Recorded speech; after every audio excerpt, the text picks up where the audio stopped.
SIFTER.com.au.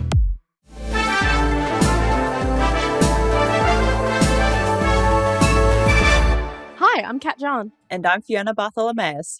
Welcome to Walkthrough, SIFTER's weekly recap on the biggest news in video games. It's the week of showcases. It was Nintendo and Xbox's turn with their own platform showcase, and Frosty Games Fest presented some upcoming Aussie and Kiwi made games that we're all super excited for.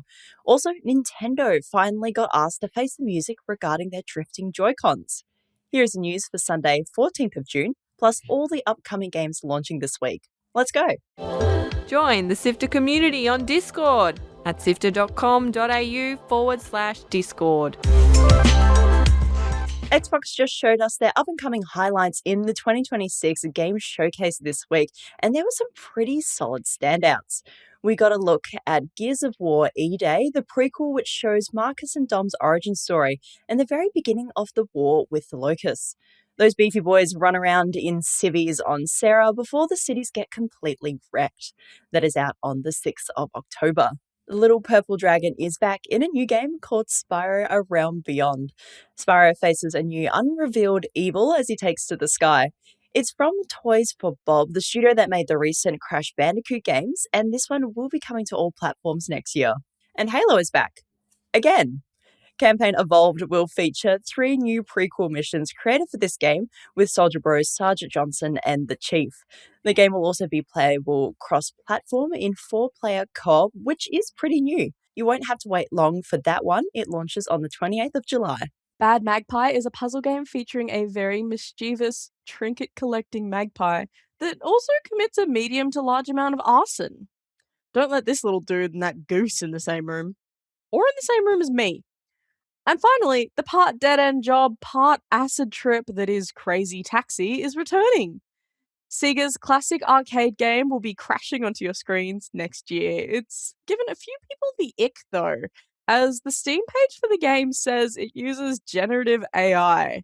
But will the offspring in the soundtrack be enough to offset that?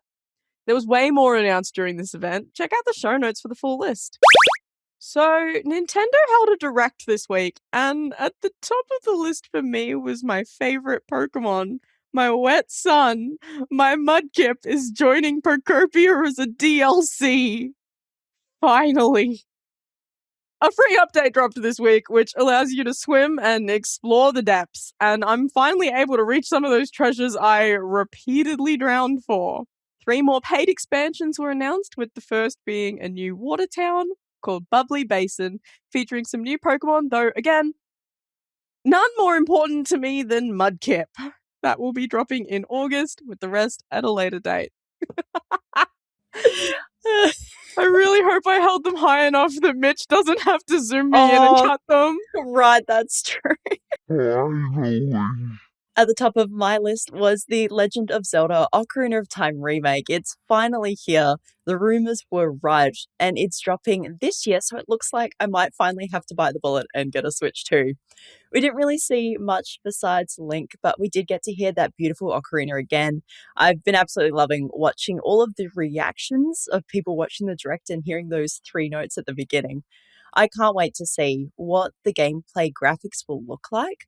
I'm really excited to walk out on Hyrule Field for the first time again, ride around on Epona. However, I'm not ready for the more realistic looking Red and other monsters.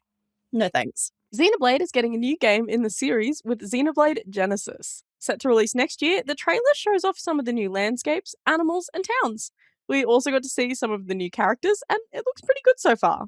There were a few new entries in some long-running series announced, but first up, it's sporting time with Switch Sports Resort. The game includes boxing, jet skiing, skateboarding, and thumb wrestling, a sport I never thought I would see pop up in a game like this. That's out on the 22nd of October. There is also a new Fire Emblem game called Fortune's Weave, featuring a massive tournament and 4 playable characters, out on the 17th of September. Heaps of other announcements were made, and a lot of other console games are coming to the Switch, so we'll drop a link in the show notes for you to check them all out. Speaking of Nintendo, they're finally being fined for the drifting issues on their controllers. That's right, a whole 9 years later after the original Switch came out. They've been fined 35 million euros or about 59 million Australian dollars thanks to an investigation by France's General Directorate for Competition, Consumer Affairs and Fraud Control. They found that Nintendo had been aware of the Joy-Con issue since early 2018, but didn't properly notify users until 2020. They also said Nintendo misled its customers, forcing many to purchase replacement Joy-Cons. Nintendo says they didn't mislead customers, and paying the fine is not an admission of guilt. But come on, they've known about this problem for years and have done nothing about it. It's good that Nintendo has finally copped something, but it's a shame us users are still the ones forking out almost $100 for a new set of controllers. PC also had a turn this week, announcing upcoming and new games at the PC Gaming Show. Spellsided is a new game where you play as a magical dice. It's a dice builder instead of a deck builder, and in this game you can customize each one of your 6 faces so that they each cast a different spell. Roll through this RPG and solve all the puzzles as you combine and sequence your spells. That has a demo out right now. Star Trek is getting a new resource management sim with Star Trek Outpost Unknown. In this narrative-driven outpost builder, you'll be leading your crew across strange new worlds while you research and explore what's out there. There is also a demo out for this game, and I do hope we see the Enterprise at some point. Hack 95 brings back all the nostalgia in the card-based computer hacking game. Help out a virtual pug all while taking down an evil tech startup and shadowy government agency. This gives Clippy vibes, but we probably won't see him. Check out the demo for this one now. Ravage is a new sci-fi puzzle game set aboard the Ares space station. It's an exploration puzzle game where you play as Miranda, who's trapped in a space phenomenon. You solve puzzles, explore, and unravel the fate of your missing crew. You can also grab the demo for this one right now. There were dozens of other announcements, so we will leave a link in the show notes for you to check them all out. The Frosty Games Fest 2026 was held recently, showing off some of the exciting new Australian and New Zealand-made games.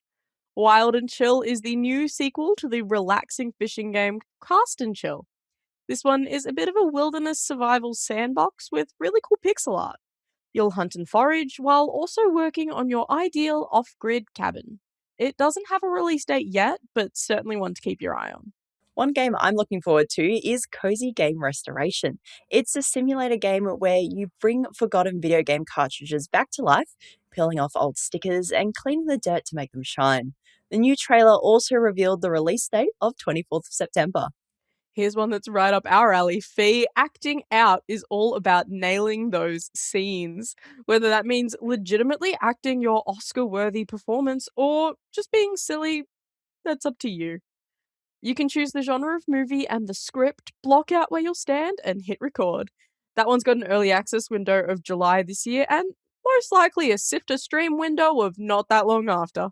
Explore King's Cross in Sydney in Night Shift 1999. It's a super cool black and white pixel-styled game. It's a visual novel where you will balance work, vampirism, and socializing. It's slated to release later this year, so keep an eye out. Have a look at our show notes for the link to the full list of announcements and trailer reveals. That's it for the headlines. If you haven't had enough of upcoming games, here are the ones coming out this week. Flip, trick, and grind your train in DENSHATTACK, a colourful Japanese dystopian full off-the-rails riding and hopefully a public transport experience like you've never experienced. Or maybe you wreck shady megacorps on a train every day. Look, we don't know your story. DENSHATTACK is coming to PC, Xbox, PlayStation, and Switch 2 on the 17th of June. Nom had a chat with the game director and studio co-founder a few months back, so we'll leave a link to her interview in the show notes. Turn tactical, turn-based strategy on its side in R-Type Tactics 1 and 2 Cosmos, a spaceship-flying tactical simulation game which originally launched on the PlayStation Portable. Making its debut on modern consoles, this collection of 2 games comes with revamped visuals, multiple campaigns, and branching missions. That one comes to PlayStation, Nintendo Switch, Xbox, and PC on the 19th of June. Also out on the 19th, join ELLIOT and his fairy sidekick Faye as they set off on a journey across 4 ages to fulfill a 1,000-year mission in the adventures of ELLIOT, the Millennium Tales. Arm yourself with weapons and magic as you cross the doorway of time and lift the curse on Princess Huria of Hutha. That's coming to PC, Xbox, PlayStation, and Switch too. And finally, get ready to beat people up in EA Sports UFC 6, coming to PlayStation and Xbox on the 20th of June. With next-level fighter fidelity, real-time contact, and 30 unique flow states built around authentic strengths and tendencies, this installment to the series is sure to be a knockout. Ding, ding, ding. I hated that. I wrote that and I hated that. Why did I write that for me? I was going to say, I can always tell when there's not a lot of games because we talk about UFC or like cycling or something. Articles to read, Videos to watch. and podcasts to listen to. SIFTER.com.au. This has been Walkthrough by SIFTER. My name is Kat John. And I'm Fiona Bartholomeus. Thank you so much for listening. Now you've reached the end of Walkthrough, why not check out our games review show Drop Rate? Hosted by Carl Pauletto, it features great games journalists sharing their thoughts on the newest games, like Tomodachi Life Living the Dream and Marathon. Search for SIFTER Drop Rate in your podcast player now and look for the green icon. That's SIFTER and Drop Rate. SIFTER is produced by Carl Pauletto, myself, Naomi Jackson, Chris Button, and Adam Christou. Mitch Lowe is senior producer and editor of this episode, and Kat Gian is our senior and social producer who joined me on this episode. Gianni Di Giovanni is SIFTER's executive producer and script editor. Thanks to Brian Fairbanks from Salty Dog Sounds for composing the Walkthrough theme tune, and Audio Technica Australia and Apple for their support of SIFTER's podcasts. We'll be back with more news next Sunday. See you then.